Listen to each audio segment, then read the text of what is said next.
Ah. So every now and again, I think we need to talk about something we've talked about before because, well, for many reasons. There are people in the room that haven't been here before, and there are people that need to be reminded. And what I want to talk about is what it is that actually is the glue of this center, what brings us together, what holds us together as one community. And really what it is, I'll bet you can guess. It's our shared values, exactly. You're so smart. Now, some of you may not know that, that our shared values are actually on the back wall of this room. And you walk by them every time you come in this room and sit down. That they didn't just show up here. We didn't just, Barbara and I sat down one day and just wrote them out. That's not what happened.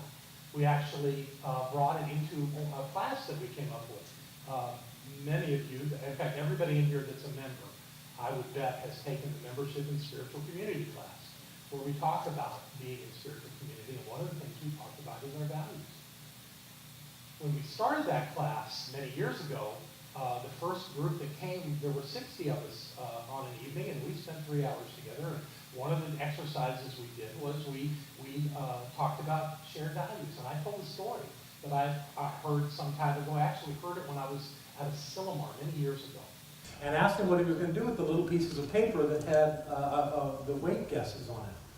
Well, the man was going to throw them away, so he was glad to give them to the mathematician, who took them home, studied them with some pretty basic math. One thing he did was he added up all the guesses, and he divided that by the number of people that had made a guess. And what came from that little math was the weight of the odds. And he was startled. He had no idea that was what would happen, but it did. So he tried it again, and it happened again. And that there has become this thing, and it's often taught in college-level sociology classes, that a professor will come in with a jar of marbles and say, okay, everybody guess the number of marbles in there. And they take them all, and they add them up, and divide it by the number of people that made a guess. And it's usually, very, if not precisely on that number, it's very, very close to it. So what is that? What it is that there's a consciousness of us that is greater than the consciousness of me. And that's any me. That there's something intrinsically valuable when we come together and we think together. So in this class, teaching that story, we did a little exercise. It wasn't quite like the ox, but it certainly lines up with it. What we did was there were 2 whiteboards in the social hall, and we covered that board with values that people in the room wanted to share. They came up with whatever qualities of life they wanted, they said were important to them. We put them all up, and then we gave everybody a vote. They had 3 votes. They could take the little white marker and whiteboard marker and mark 3 of them that were the most important to them. And when they were all done, we took a break, and while we took a break, I went and found the ones. It was very clear which ones were the most popular, and I prioritized them. And we came up with 5. And I was delighted with that. Thing was that we were going to continue teaching that class, and so Barbara said, what are you going to do next time? And I said, well, we'll do it again and see what happens. So we did it again. 60 different people. The only people who were the same people were Barbara and I in the room. Everybody else was different. And we did the same exercise over again. I did not tell them what the first group had done. Yet all of those qualities and values ended up on the whiteboards again. And people went around and voted on them. Guess what happened? No, it was not the same exact list. But the first 5 were exactly the same. And there was a 6th one that tied with the 5th one. And out of that, we have 6 priorities, 6 values in our community. And I'm going to tell you about that's why I haven't shared yet what they are, because we're going to go through them one at a time. But what I realized is that this is the wisdom of this community. Barbara said the next class we did, what are you going to do now? I said, I'm going to tell this story. Because it really worked. So that's what we're going to do today. We're going to talk about the values that hold this community together. And I want you, during this time, to see how this resonates with you. See how it feels for you as we look at each one of these and we see what our shared values are. We're going to start at the top. The very number 1 shared value that we had was spiritual growth. And you might notice that that doesn't look like a graphic as much as a photograph, because it is. I took my smartphone this morning and I took the pictures off the back wall. So that's what's back there. The idea of spiritual growth being number one is so perfect. Now let me clear up one little angle here. We don't actually grow spiritually. We are complete as spiritual beings, but we become more aware of our spiritual nature, and that's how we grow, by becoming more aware of who we are as spirit. And that was the number one thing that both of those groups said was the most important reason to come to Center for Spiritual Living Asheville, was to grow in our spiritual awareness of our spiritual nature. And that's a powerful notion. And I'm really glad about that. So what I want to say about that this morning is, I have something for many of you this morning that might cause you to become more spiritually aware. Probably most everybody in this room and people that are watching us online know that our number one principle is oneness, that there's only one thing going on. And that we live in this world that has a multiplicity of presence, yet there's only one thing going on. And that's something a lot of people on the planet don't get and couldn't even begin to understand, and that's fine. It's not for them right now, it's for us to understand this. But as we pursue that, one thing that happens, and here's how it happens to me. Every week, there's a group of people that I do treatment for. Barbara does the same thing, and we're getting ready to shift and have Reverend Sally also be in this mix of doing treatment work for our members. And what I like to do, if I'm not having a crazy Saturday, is to call everybody on my list and ask them what is it that I can know with you this coming week, if they haven't already called me. And I get a lot of answers. And it's a full array of answers. But one that I've been noticing most recently that is really challenging me a bit is when people say, yes, treat that, in fact, I got to read it so I don't mess it up. Treat that I am guided, divinely guided by the universe. Isn't that a lovely thought? Yeah, but who's guiding you if there's only one thing going on? Huh. And all of us want that. All of us want angels and spirit guides and all those lovely ideas to feel like somebody's got our back. But if, as this principle explains, there is only one thing happening, then what greater power is there than you to secure your life? Now, we support one another. We do. There wouldn't be anything called spiritual mind treatment. But there's nothing outside of us that makes our lives work. We're the ones. And our task on planet Earth as human beings, living in human bodies, being spiritual beings, is to become more aware of our spiritual nature and less bound to our human nature. Because as human beings, we have bodies, and we identify with those bodies, and somehow it holds us to some sense of limitation, like gravity, or putting more food in our bodies than we probably would like to because it causes us to grow physically. All of those things are challenges for many people. But the idea here is that we are not our bodies. We're not even our minds. We are pure spirit. And there is no greater spirit in the universe than us. So looking for somebody to guide us is a total misnomer. It's up to us. It's absolutely up to us. So anyone that goes from that comforting place that says, oh, I have such wonderful spiritual guides, to a place that says, I am the creator of my life in every moment, in every way. And if I create something I don't like, I can change it.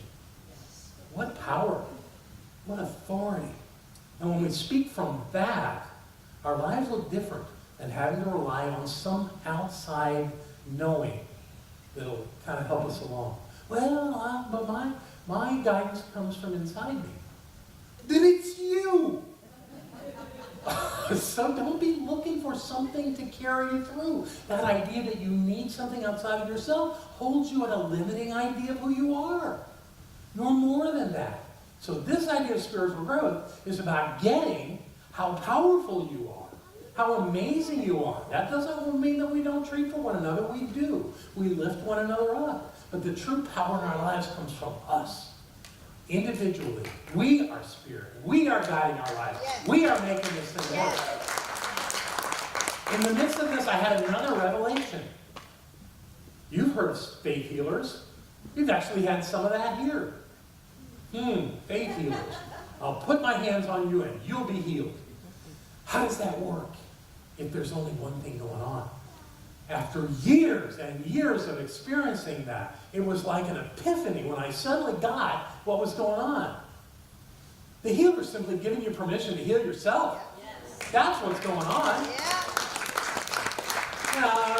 They may be putting hands on you. They may be, chanting things. They may be doing all kinds of incantations and such, which is lovely and very theatrical and entertaining. But the truth is that only we can heal ourselves from anything that we have created a limitation around.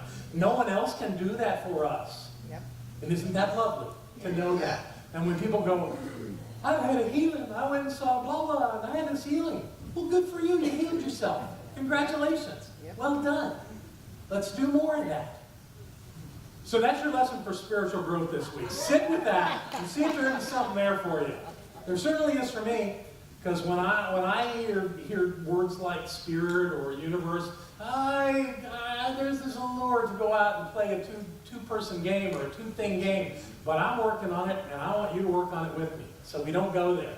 So we know that we are the creative force of our lives. Yes. First, and absolutely most important in spiritual growth, and we all put it on top. Congratulations to all of us. Love.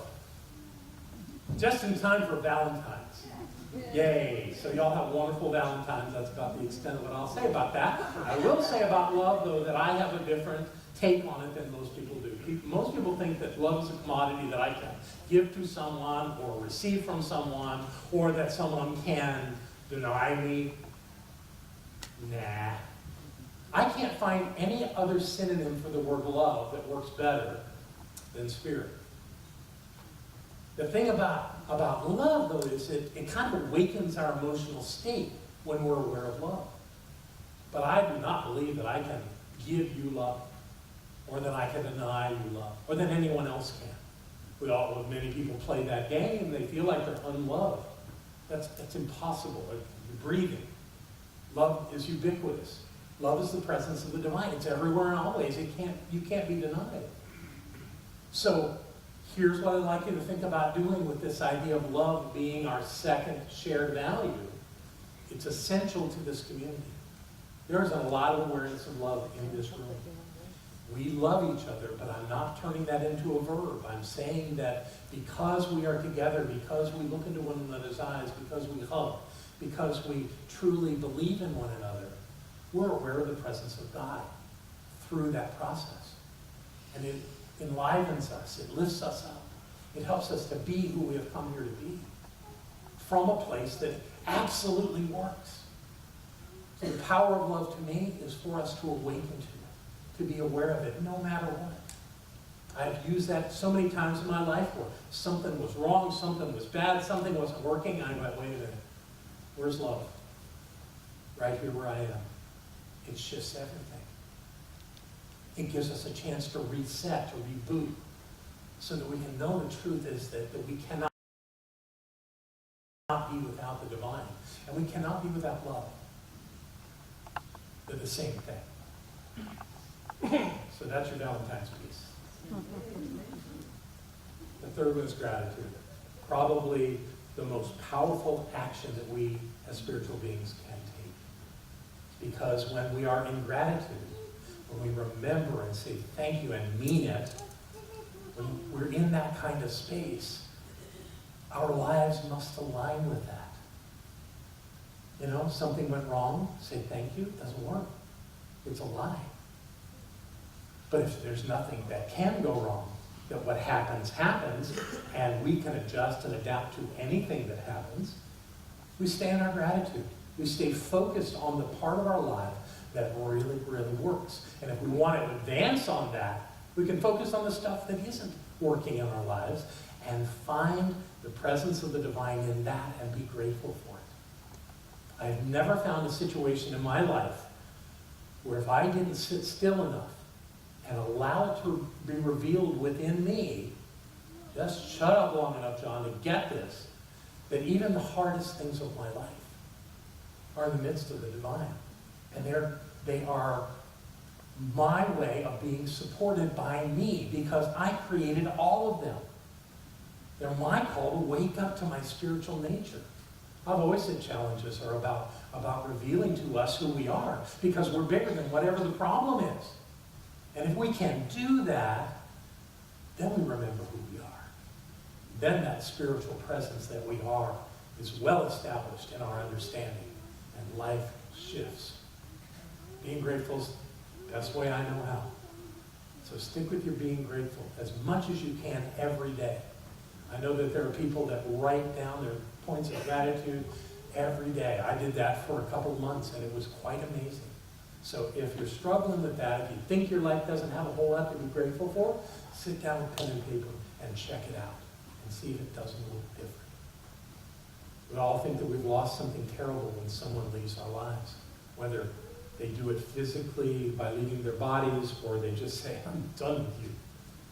You can look at that and you can find God in the midst of it. And not just because they blessed you by leaving, but because they brought something when they were there. Don't ever give up on anything. God's in the midst of it all. And be grateful. Hopefully, you get some inspiration around here. Let me tell you where I get inspiration around here. My inspiration often comes when I see people that I had no idea even knew each other. Because one tends to sit over here somewhere, and the other one's back over there. And then I see them engaged in this deeply connected moment where it's so clear that love is in the midst of who they are.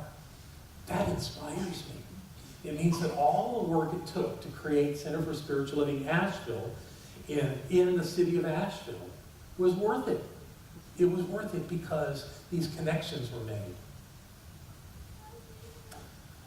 There was a man named Carol Thompson who came to the dinner that we held to vision this place.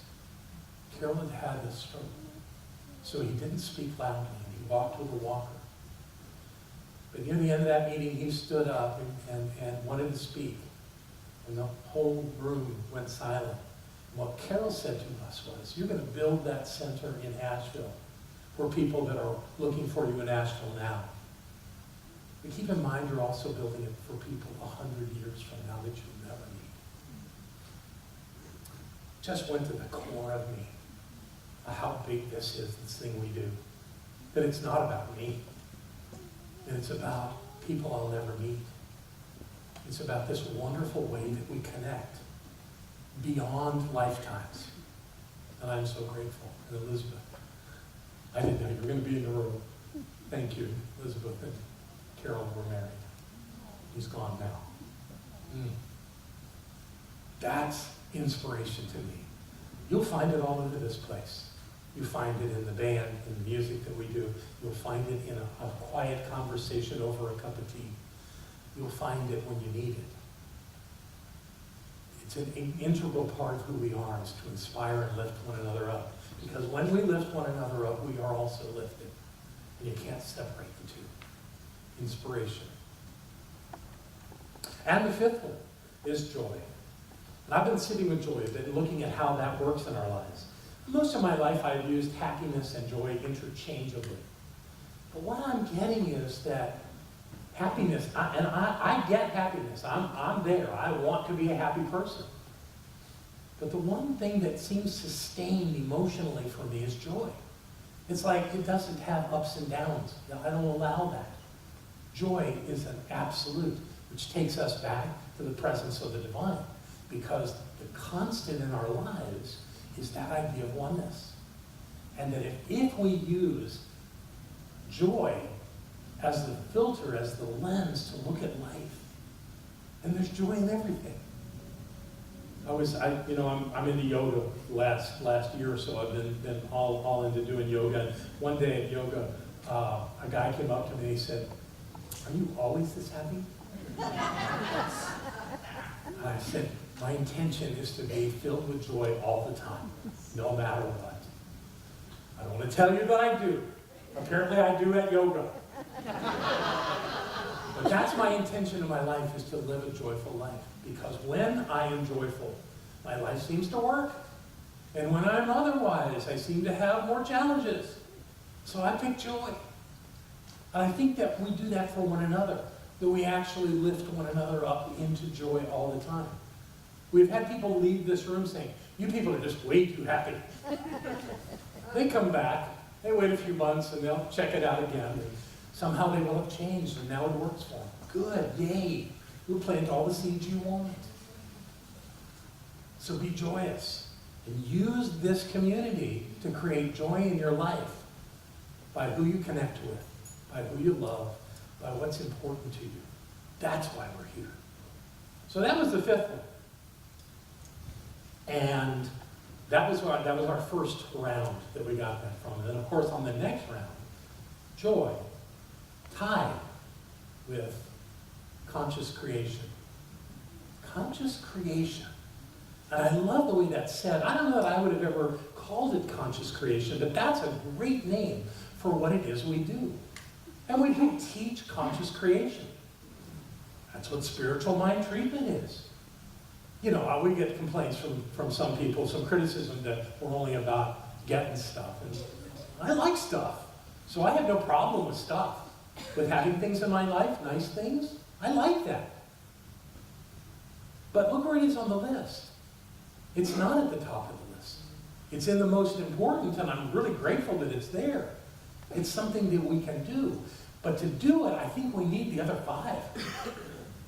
I think to consistently create in our lives, we need to be inspired. We need is such a strange word, but it would help us so much if we were inspired, and if we were aware of love, and if we were grateful, and if we were growing in our conscious awareness of our spirituality, and if we were happy.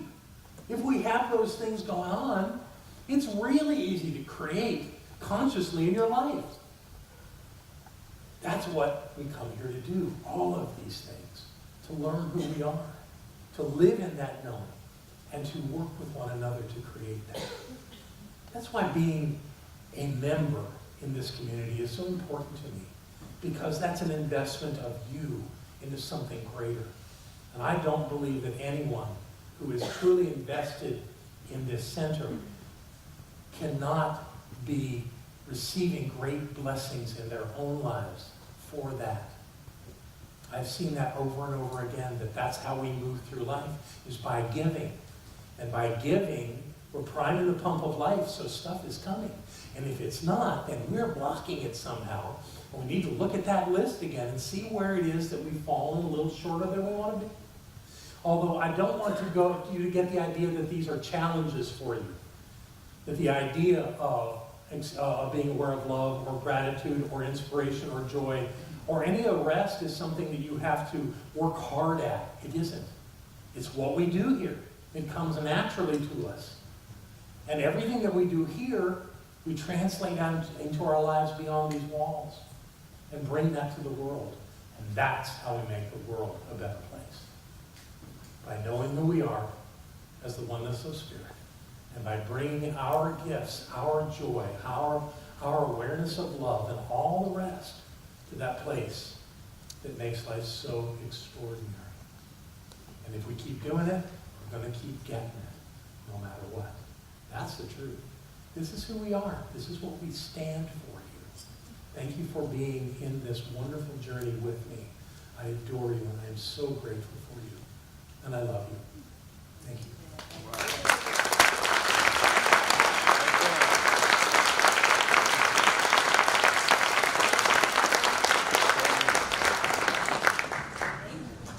Thank you. So, we are Center for Spiritual Living Asheville. Who has decided to come and be a part of this for the very first time today? Raise your hand. Let us welcome you. Welcome, welcome, welcome. 2 people right down the front. What's your name? Heidi. Hi, Heidi. I'm glad you're here. And the person behind you? Joe. Joe. Heidi and Joe. Welcome, welcome, welcome to Center for Spiritual Living. Who else? Pointing. Who's being pointed at? Guy looking down, no, you don't have to. Welcome, I'm glad to see you. Yay. I gotta tell you though, something happens to us when we come to a place like this. Because we are not separate physical beings, we are vibrational beings of light and love and energy. And much like the tuning forks, when you strike one and bring it next to one that has yet to be struck, the one that has not been struck begins to vibrate.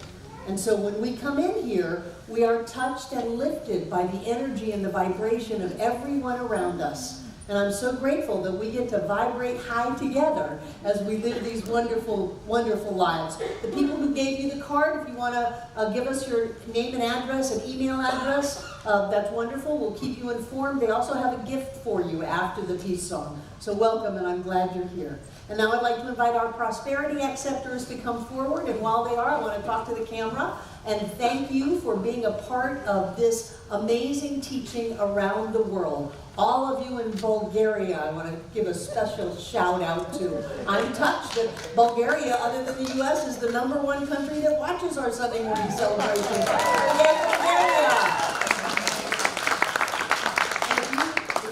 Participate in the financial support of this center. At the top of your YouTube page is a little blue P, and if you click that, it'll take you to our PayPal account, and whatever you give, we are deeply grateful for. We touch tens of thousands of people around the world, and each and every one of them is learning that there is a presence and a power within them that they can guide and direct to create the life of their dreams, no matter where they live, what their government is doing, what the economy is doing, what their age or gender or education. And that is what we're doing, to light that spark in everyone around the world. So thank you for all of your support. Now those of you in the room, thank you for your support. We are a generous center. We are a prosperous center. And what I like to do is take my gift and put either the gift or the auto-giving card or the phone that is hooking up to PayPal right now, however it is, given myriad ways, cover it with my hand and pull it to my heart. And what I know is that God is the source of all supply, that money is the action and flow of spirit in and through our lives, and that as we give, we are blessed in return, because we set spiritual law in motion, and all that it can do is multiply and bless what we give it and return it back to us. So right here and right now, we join together to make Center for Spiritual Living Asheville all that it was ever meant to be. It is a place of peace, a beacon of light, a tower of strength, and a fountain of wisdom that touches the lives of all who call it home. And we'll repeat our investment affirmation together aloud. I freely and joyously give from the abundance and fullness of my overflowing wealth. As my gift goes with love, as it touches and blesses the world, and so it is.